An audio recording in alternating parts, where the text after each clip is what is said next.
Warning, the first 9 minutes or so of this podcast are a huge bummer.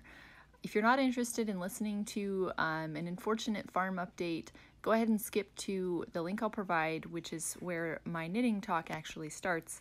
But if you care to hear about what's been going on in our lives, go ahead and watch, and I apologize for how much of a downer it is. Thanks for watching. You say huge bummer? Huge bummer. Hi, my husband is working today, and so I have both little girls in the room with me, and so we'll see if this lasts, and I may just get interrupted the whole time, and I may just end up throwing this whole thing out and trying again a day when Nicholas is home. But the reason that I wasn't able to record over the weekend like I had planned was that we ended up having to put down one of our cows, which was sad. It was something that I knew for a long time was going to have to happen. And I guess I'll just jump right into telling the story of the Staff A. So we purchased a dairy cow a year ago. Is it a year ago? Maybe more than a year ago. Anyways, it was a brown Swiss cow and just beautiful. I was very excited about her, and she had a calf at her side, and it was just all seemed great. Well, when we got her home and started milking her, because she was a first-time freshener and had never been milked before, she was really hard to handle, and I just thought it was due to not being handled before, and just chalked it up to training and just was patient and tried to just work through it. And it just didn't get better. I was getting kicked at and having to tie one of her feet back so that she couldn't kick me like every day because I hand milk. And yeah, so that was pretty horrible. And I even had a health check done on her, not a physical exam necessarily, it was a blood test. So just to make sure she didn't have any diseases that she was bringing with her. Well, none of the vets that I spoke with thought to recommend doing a milk sample, which in hindsight, now that I have experience, I'm like, oh, that would have been a really good idea. So she actually ended up bringing contagious mastitis with her, which is an antibiotic resistant bacteria, highly contagious. It walls itself off in the tissue of the udder, and so it's really, really difficult to treat. Vets will just tell you put the cow down. Don't even bother trying to treat it.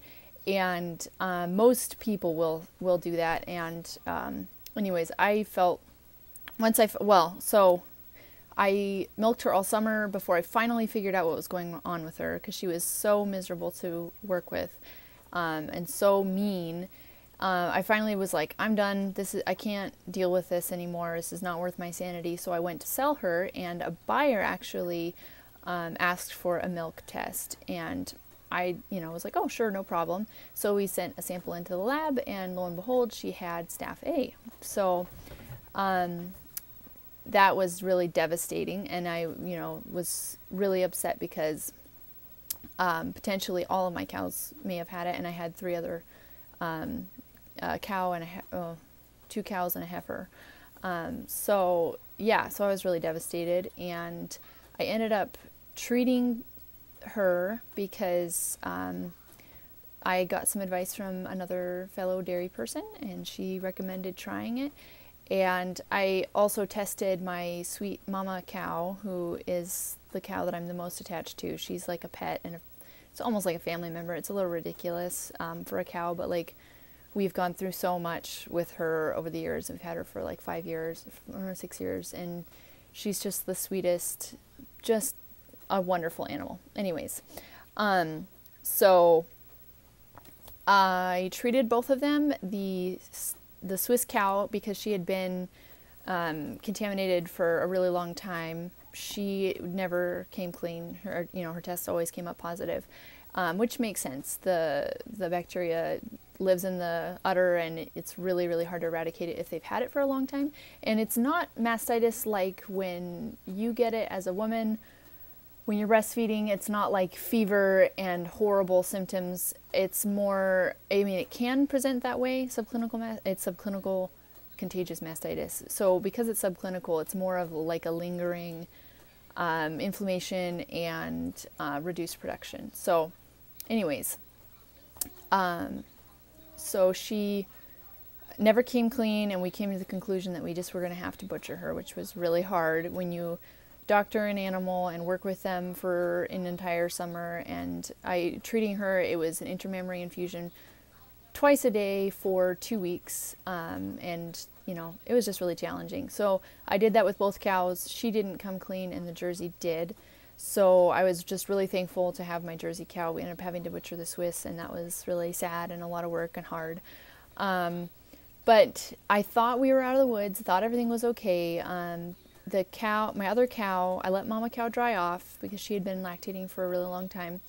Then my 4 or 5-year-old cow freshened, and my 2-year-old cow freshened last spring, and I had similar issues, and lo and behold, they ended up with staph, long story short.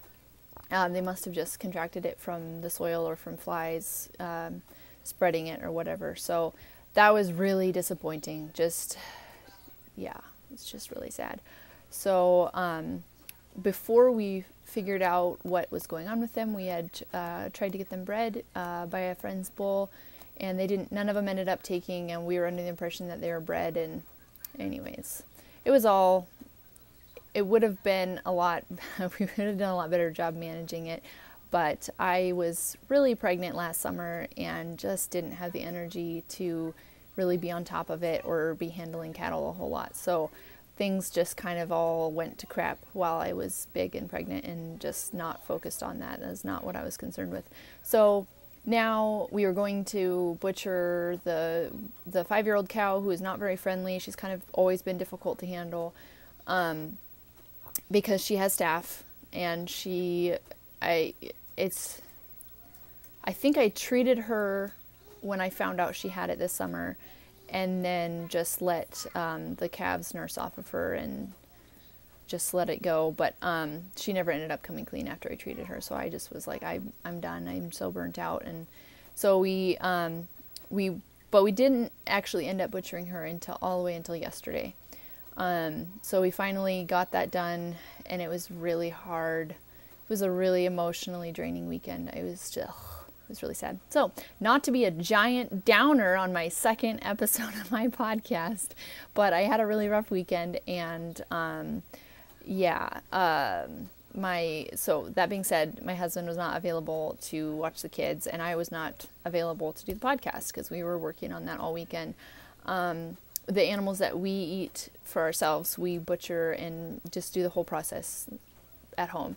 Anything that we sell, we obviously have to take to a shop for legal reasons, but for our own meat, we like to be involved in the whole process, and it's pretty meaningful to us to really make good use of the animals that we care for, and we want to make sure that nothing goes to waste, and show gratitude for their sacrifice. And in this circumstance, it's like I never would have butchered my dairy cows, but just like that wasn't even an option in my head. They weren't for that purpose, but because they had contagious mastitis, we couldn't sell them because that would be passing the disease on and perpetuating it and spreading it, and that's horrible. Like, it is a really big problem. So we chose to end the cycle on our farm and put them down. But so my sweet old mama cow, to my knowledge, is still clean, but who knows, when she freshens again, she may have picked it up again. So there's no way to know. But my sweet husband is willing to let me try one more season to get her bred and see if she'll take. She's had a little bit of a hard time getting bred, and anyways, if we can get her to hold a calf and come into milk again, then I will milk her and keep her around. But sadly, if she isn't able to be bred, or if she ends up being contagious, where she's infected with mastitis, then we will have to put her down too, because honestly, we can't afford to feed an animal for it's like $500 to $600 a year to feed a cow. So we can't afford to do that just for another 10 years for no reason. It's a lot. So anyways, and yeah, anyways, if she ends up having staph, then we don't want to continue to spread that around. So that's all pretty heavy. So I'm sorry that I am, but yeah, anyways, that's what has been going on in my life.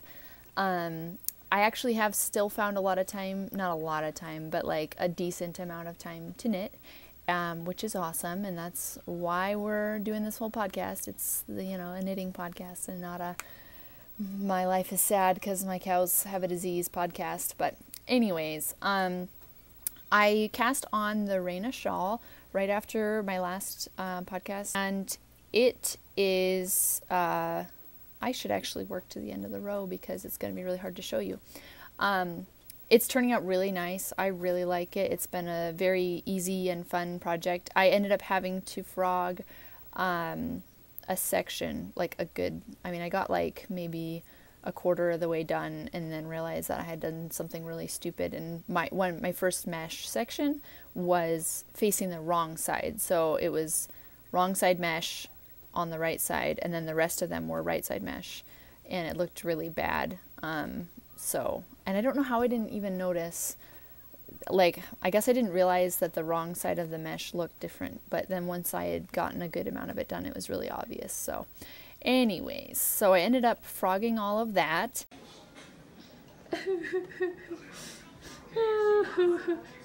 And starting over, and it is looking pretty nice. I did a slight modification, not really a modification. That makes it sound like it was intentional and an improvement, but I don't know. It's not. It was sort of intentional because I had my stitch count was off by 2, so I must have either increased. I think I had failed to increase 2 stitches somewhere along the line because it's an increase of 4 every row.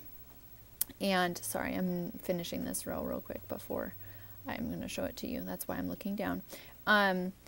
So it was short 2, and then I, for some reason, was like, well, maybe if I do another row of the mesh, it'll be better because I'll be 2 more instead of 2 less, which doesn't really make sense.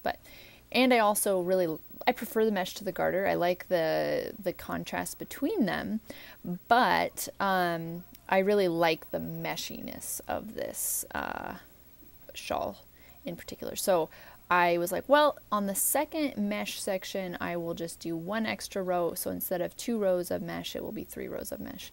And I actually like the way it looks. It's a little bit more of a gradual increase in the mesh and the garter sections instead of going from 2 rows to, I guess it goes 2 to 3, and I did 4 instead of 3. But anyways, so yeah, I like it. It's still turning out really good, even though my stitch count is still off by 2, but oh well, sometimes you can't let perfection be the enemy of progress. So that's like my mantra in life. Sometimes good enough is good enough. But at the same time, I did frog the whole thing, even though the mesh didn't look that bad the first time, but looked bad enough, and it was like right in the center, so it was really obvious. But okay, 3 more stitches, sorry. And there we go. Here it is. It's coming along. I am excited to get to wear it, actually, and just like really want the shawl. So here we go. There.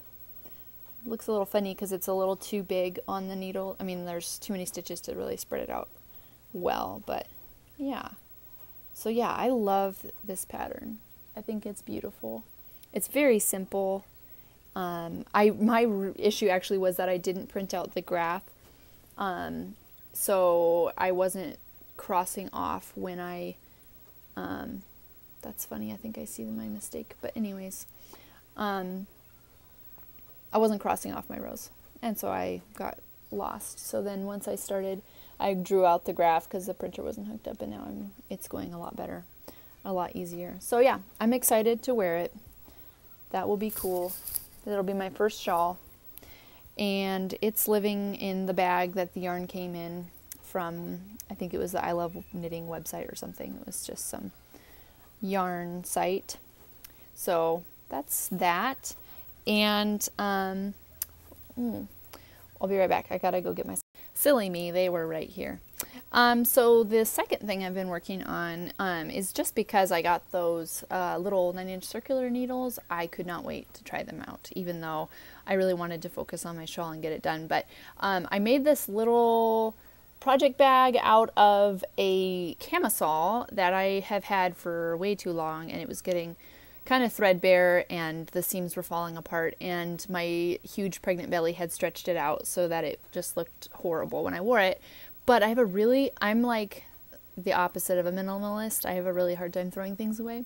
So I chopped it up and made a couple of little project bags, and the strap of the tank top is actually the cinch here, and it has the little doohickey so that it can tighten down. So anyways, and it's kind of nice because I can just wear it on my wrist and it's really comfortable, and I can walk around in it. So sometimes when my husband will go work the dogs in the arena next door, I'll just go with him. So he wants me to go with him every night, and a lot of times I'm like, but I just got to sit down and I just started knitting, and I want to be motivated to go and work dogs, but I also just really want to sit and knit and be alone. So I've been trying to just take my knitting with me so that we're both happy.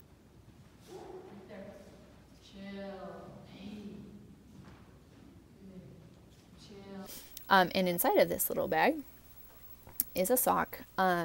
This is that yarn that I showed you before. I frogged the sock that was terrible, and it might even still be kind of too big. I did 60 stitches, but I was just kind of guessing. I just cast on really fast because I was impatient, and I don't know. We'll see how it fits. I'm afraid to put it on because I think I'll drop stitches if I try to push my foot through here.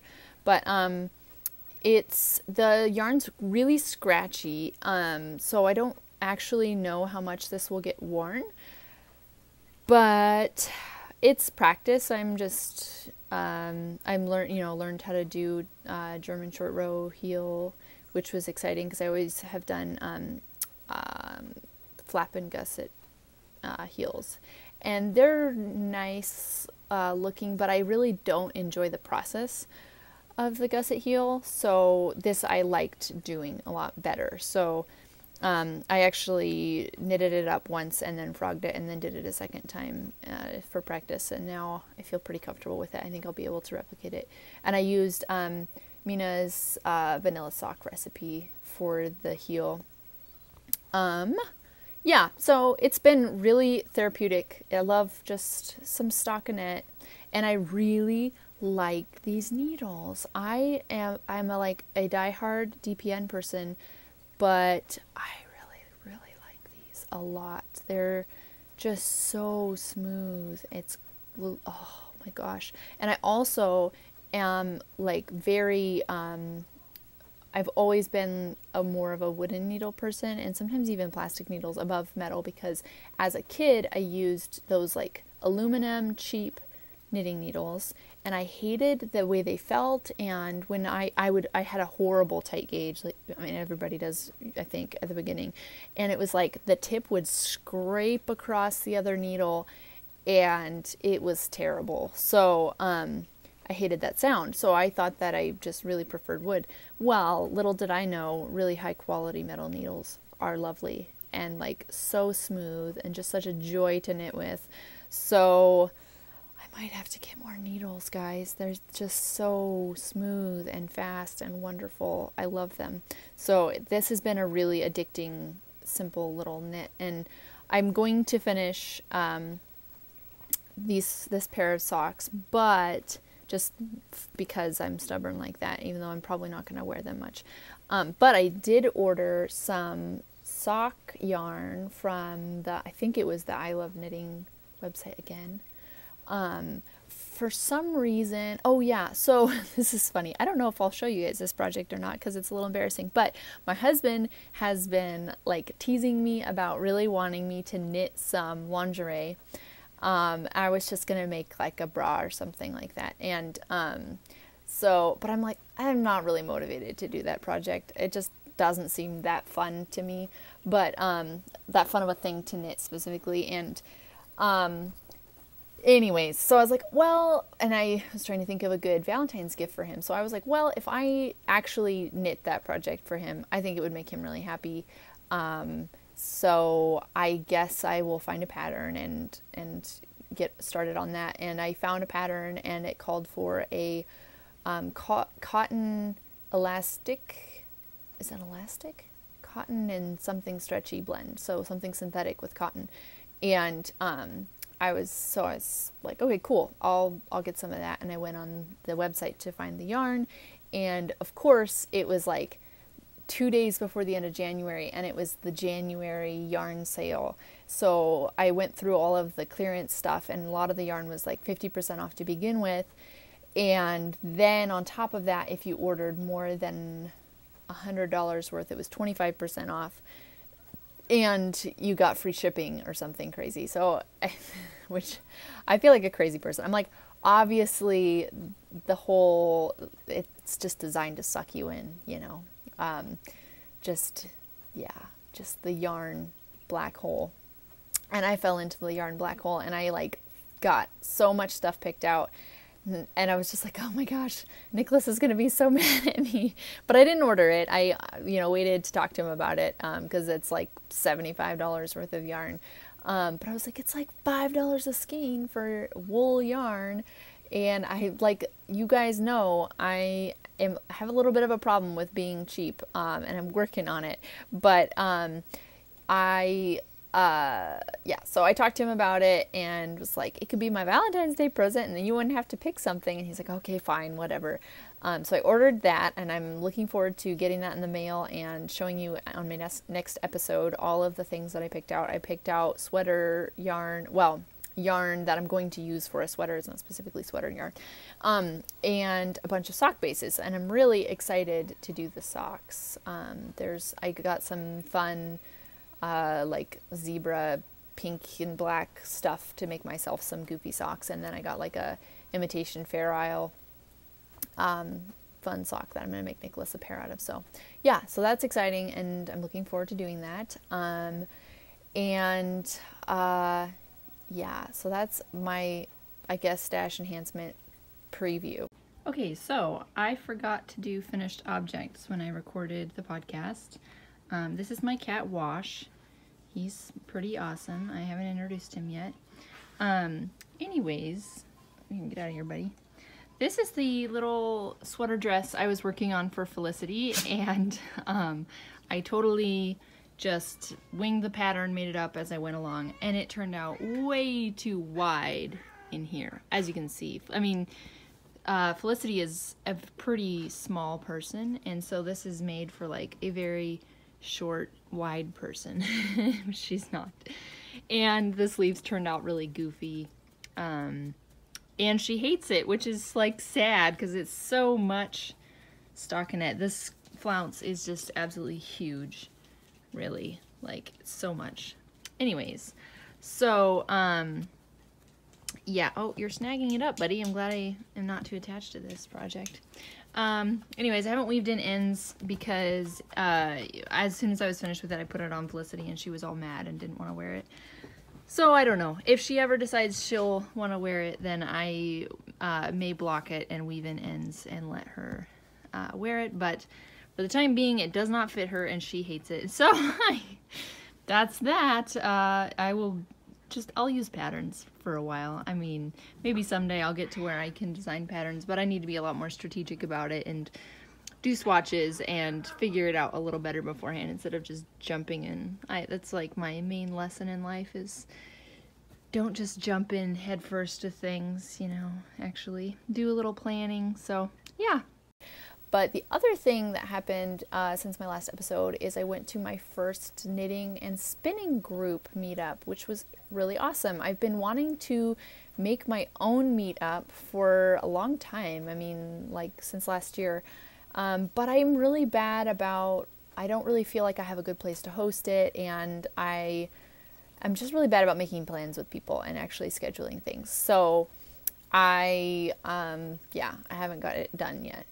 But my husband's CPA for his contracting business actually runs a spinning group on Fridays in her office in Estacada. So, well, like you know where Estacada is. Anyways, so it's like 15 minutes from here, which is great because most everything else is like 30 minutes from where we live. So that was pretty cool.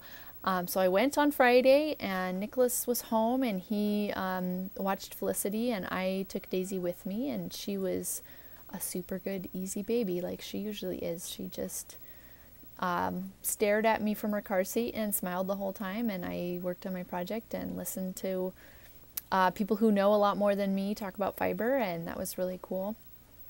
I have worked with the drop spindle a bit for, the first time I was exposed to it was like, I don't know, 10 years ago or something, but, and I've just done a tiny bit of it off and on since then, but I never really had a good lesson in it, and, one of the ladies was kind enough to show me, and it was like, just, I don't know, a 10-minute intro, and then I was like, oh, this is so much better and easier, because I was drawing backward instead of forward.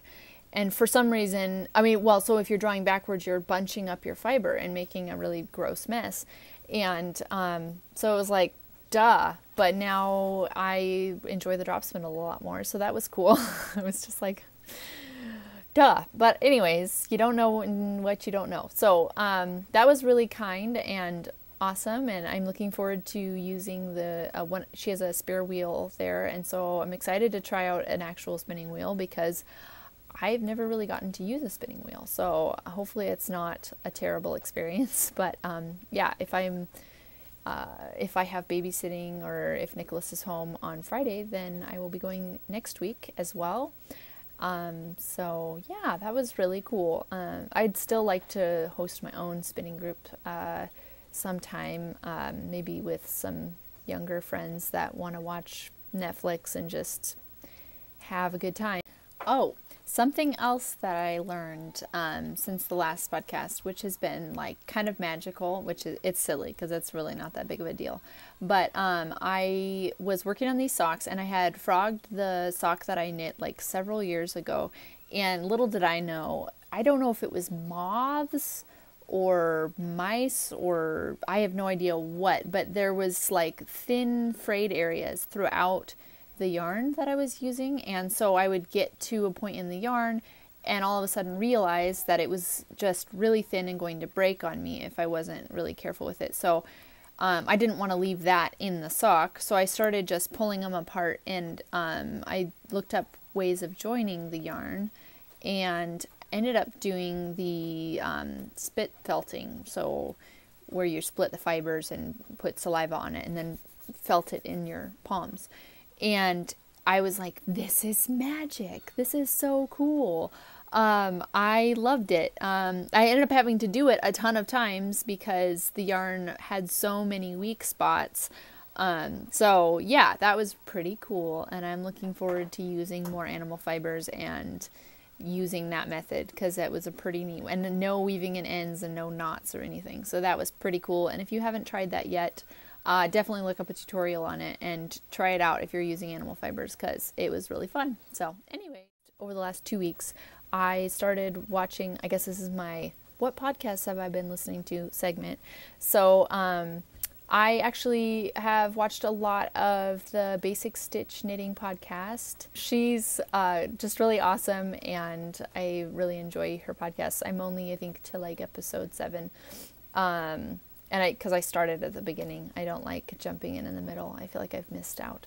So yeah, so she is really fun to watch and good company, and I really enjoy how she is really thoughtful about like what's going on in the world. Like she talks a little bit about culturally her context, and that's really interesting and exciting because I feel very sheltered here in a small town in the States. So that's really fun to listen to, and yeah, and her knitting is beautiful, so it's really inspiring. So that's who I've been listening to. I've listened to a little bit of The Anxious Knitter as well, and I really like her stuff. I haven't listened to as many, and I will probably dive a little more into her channel over the next couple of weeks, because she's really fun to listen to, and yeah, I just really enjoy her. So anyways, I know this has been kind of a weird episode, and my background has changed.